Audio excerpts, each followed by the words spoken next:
G20 ሰሚት በደቡብ አፍሪካ በነበረን ቆይታ ኢትዮጵያን መጥተው እንዲጎበኙ ያቀረብኩላቸውን ግብዣ ተከትለው ዛሬ ኦፊሻል ጉብኝት በኢትዮጵያ ለማድረግ ስለመጡ ያለኝን አክብሮትና ደስታ ልገልጽላቸው ፈልጋለሁ።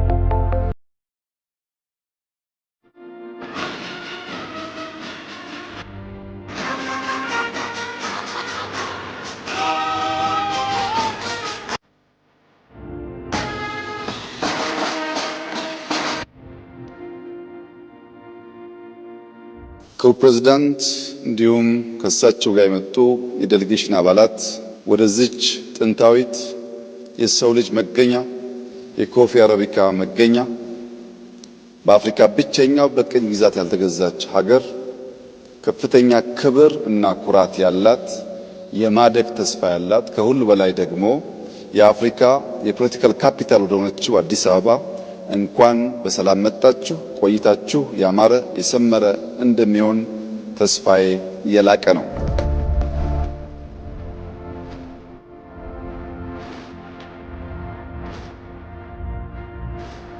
ኢትዮጵያ በዓለም ላይ ፈጣን እድገት እያመጡ ካሉ ጥቂት ሀገራት መካከል አንዷ ስትሆን በዚህ ዓመት የ10.2% እድገት ትጠብቃለች።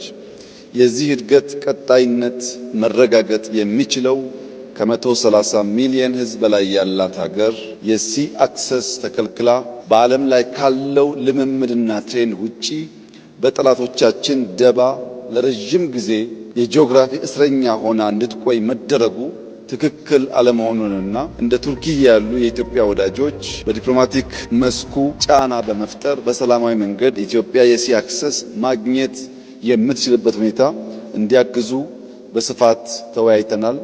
ሎጂስቲክስ አንዱ ትልቁ ቦትልኔክ ነው ለኛ እድገት። ከዚያ ደግሞ የሲ አክሰስ ቁልፉን ነገር የሚይዝ ሲሆን ፕሬዝዳንት ኤርዶጋን ከዚህ አንጻር የበኩላቸው ሚና እንዲጫወቱ ጠንከር ያለ ውይይት አድርገናል። ለዚህ ምስጋና እናቀርባለን።